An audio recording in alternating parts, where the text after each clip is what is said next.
과연 이 폴리마켓 이용 자체가 도박이냐부터 나라가 깡패요. 그냥 몰래 하셔야 됩니다. 음지화를 강요하시는. 이건 나라가 잘못이 내가 잘못이에요. 나는 변호사일 뿐인데 일개 변호사님.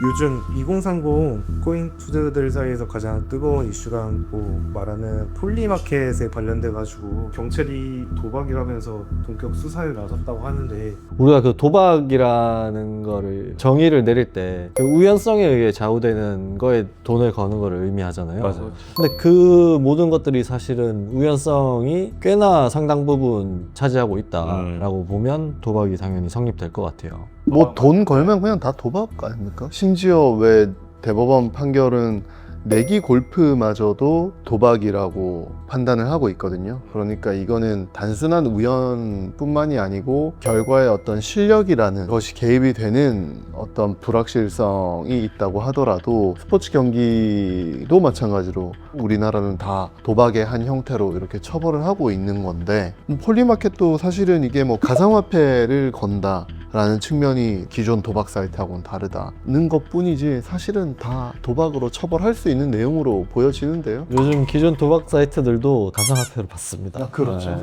문제가 폴리마켓은 사실 해외에서는 워낙 대중화되어 있고 우리나라 국민들이 이거를 접했을 때 불법이라고 생각하기가 사실은 쉽지 않아요. 모를까요? 진짜? 그거 하시는 분들이? 모를 수 있을 것 같아요. 그래요? 전 모르지 않을 거라 생각하는데. 아니 좀 갈릴 수 있지 않을까요? 도박하지 말라는 이야기는 우리나라 군대 훈련소만 가도 다 듣잖아요. 근데 일반적으로 우리가 도박이라고 생각하면 어떤 뭐 불법 사이트나 아니면 어디 음침한 곳에 모여가지고 뭐 카드를 친다거나 막 그런 걸 생각하지 이런 뭐 공개된 대중화된 사이트에서 사람들이 다 하는 거를 내가 했다고 해서 처벌받는다 이렇게까지 생각을 못 할 것 같아요. 이제 이거 보시는 분들은 그렇게 생각을 못했다는 말을 못하는 거죠. 실제로 근데 블록체인으로 이렇게 거래가 되면은 기록이 돼가지고 찾기가 쉬운 게 가능한 건지 대놓고 도박 사이트보다 오히려 수사를 받는 입장에서는 폴리마켓 이용자들이 좀 더 불리할 수가 있을 것 같아요. 대놓고 도박 사이트들은 자기들이 적발되지 않기 위해서 주기적으로 뭐 거래 내역들, 배팅 내역들을 다 삭제를 하고 통장도 계속해서 바꾸죠. 뭐 그렇기 때문에 특정 뭐 어떤 계좌나 뭐 그런 내역들이 노출된다고 해서 그 이전 것들을 수사기관들이 다 추적하는 게 쉽진 않아요. 폴리마켓은 그런 작업들을 하지 않죠. 그 운영자의 입장에서는 불법이 아니기 때문에 네네네네. 굳이 이거를 막 감추거나 축소하거나 하지 않아서 오히려 이제 처음부터 끝까지 모든 내역들에 대해서 다 처벌받을 수도 있는 거죠. 우리나라 국민들은. 국내 거래소를 이용해서 돈을 넘겼다면 드러나지만 그 외부 서버에 지갑을 두고 있고 그러면은 못 찾는 거 아니에요? 아니요, 그 폴리마켓은 단지 그런 입출금, 그러니까 충전 환전을 암호화폐로 한다는 게 아니라 네. 그냥 거기에서 이루어지는 모든 내역들이 다 블록체인에 기록이 되거든요. 그러면은 이거는 좀 피해가기 어렵네요, 확실히. 그러면은 또 궁금한 게 이 폴리마켓 측에서 그 우리나라 수사 요청에 응할까요? 그게 또 미지수일 것 근데 같아요. 그 블록체인이라는 게 뭐 굳이 여기서 응하지 않아도 다 그걸 확인할 수 있을 거예요. 그러니까 이게 기술적으로는 가능한 부분이 분명히 맞습니다. 결국에는 이 경찰청이 그 블록체인에 접근을 해서 그 시스템에서 기록된 내용을 예를 들어 A라는 사람이 폴리마켓에서 이용한 어떤 거래 내역이라는 것을 특정을 하는 거는 사실 되게 어려운 일이거든요. 강제 수사권이 미치지 않는 뭐 해외 서버를 두고 있다고 한다면은 이거는 이 해외 서버의 어떤 협조라든지 그렇죠. 아니면 그 국가의 수사력과의 공조가 이루어지지 않으면은 아니요.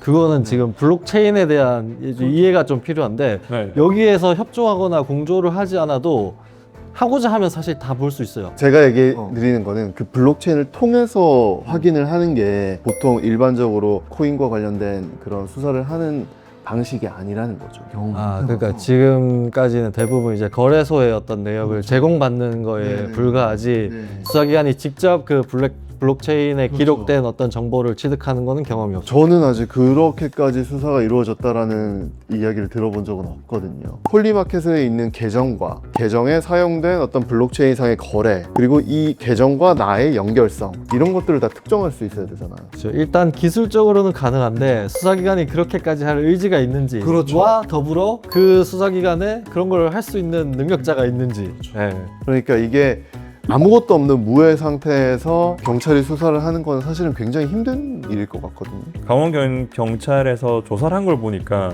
이 강원경찰청 사이버 수사과가 폴리마켓 이용자들을 먼저 특정한 게 아니라 네. 가상자산 거래 내역을 추적해서 이들의 거래 내역이 폴리마켓이랑 연결되면은 이용자라 특정하고 지금은 강원경찰청은 그런 수사 의지를 보이고 수사를 한 거잖아요. 그러니까 이걸 또 피해 가려면은 추적이 아예 더 이상 안 되는, 이야기하지 네. 않겠습니다.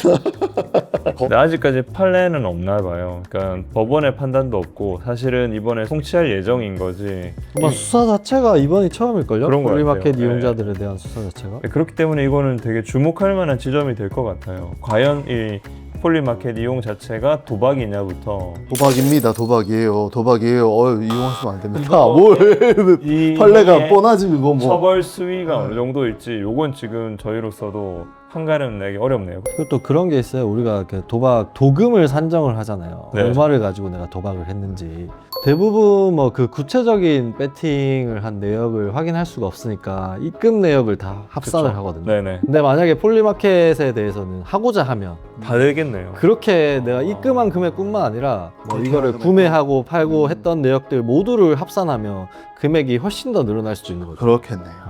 정부에서 운영하는 뭐 스포츠 토토나 경마나 그건 왜 도박이 아니고 요거는 도박이라고 되면 처벌을 받는 거지. 그것도 도박이에요. 그것도 도박이고 이것도 도박인데 우리나라는 도박을 제한적으로만 합법화한 국가입니다. 그렇죠. 우리가 강원랜드를 간다거나 아니면 공식 프로토 뭐 배트맨 같은 그런 사이트를 이용한다거나 뭐 하는 것들은 그냥 법에서 허용했기 때문에 처벌이 안 되는 거예요. 본질적으로는 다 도박이죠. 사실. 그렇죠. 예, 그런 거 보면 약간 좀 이거 너무 나라가 깡패요.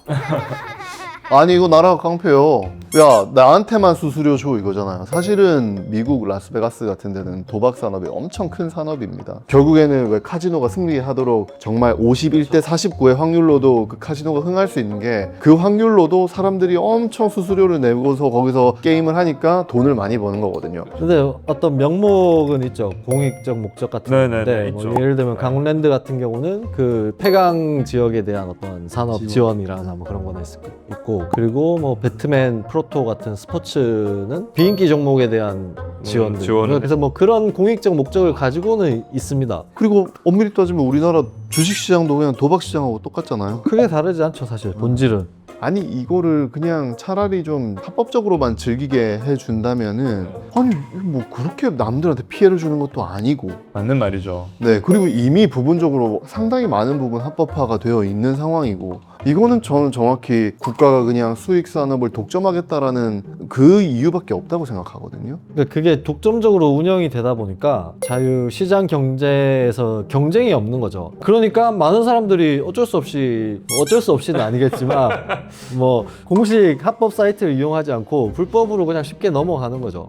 사실 이건 명분이 전혀 없는 불법이라고 저는 만약에 이게 독점이 아니라 그냥 시장 경제에 맞춰가지고 어떤 열어둔다면. 조건이나 뭐 그런 것들을 다 경쟁하게끔 한다면 오히려 이제 그런 불법 사이트들이 생겨날 자리가 없는 거죠. 사실 여기에 낭비되는 수사력도 어마어마하거든요. 이런 것 때문에 그 이루어지는 대포 통장의 문제라든지 심각하죠. 그리고 사실 이 대포 통장이 이용되고 유통되는 방식들이 또 보이스피싱 사기하고도 연계가 되어 같이 돼 있잖아요. 있죠. 근데 이렇게 불법 도박 사이트를 운영하고 하는 사람들도 이 통장들도 필요하기 때문에 더더욱 막 이런 불법 산업들이 더 발전을 하는 계기가 되는 것 같은데 음지화를 더 강화시키는. 그렇죠. 네. 그래서 그냥 이것만이라도 그냥 합법화를 열어버리면은 오히려 음지는 더 축소되지 않을까. 해외 스포츠를 보면 팀의 유니폼에 도박 사이트 광고를 하고 있어요. 예, 경기장에도 광고가 엄청 많고 그만큼 이제 양성화되어 있고 그게 뭐 양지화 이런 걸 논할 필요가 없는 수준이네요. 그러니까 우리나라도 그렇게 되어야 된다고 저는 생각하고 이게 근데 합법화가 되려면 결국 헌법재판소를 가야 될 것 같단 말이에요. 국회에서 알아서 이 법을 개정할 가능성은 기대하기는 어려울 저도 것 없을 같고요. 것 같아요.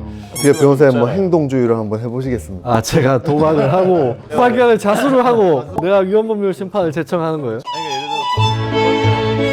그러니까 우리가 합법화를 한다고 해서 장려하는 건 아니거든요. 예를 들어서 우리나라 음주가 합법이잖아요. 근데 그렇다고 해서 우리가 국가적으로 술을 많이 마셔라 이렇게 하진 않잖아요. 오히려 술을 마시는 거에 대해서는 열어는 두지만 그거를 그래도 자제하는 게 좋고 안 마시면 더 좋고 도박도 저는 마찬가지라고 봅니다. 그냥 몰래 하셔야 됩니다. 된다고 생각하지 마세요. 아, 저 음지화를 강요하시는. 이건 나라가 잘못이 내가 잘못이에요. 나는 변호사일 뿐인데 일개 변호사지. 하지 마세요. 안 한 척 해야 됩니다. 안 한 척.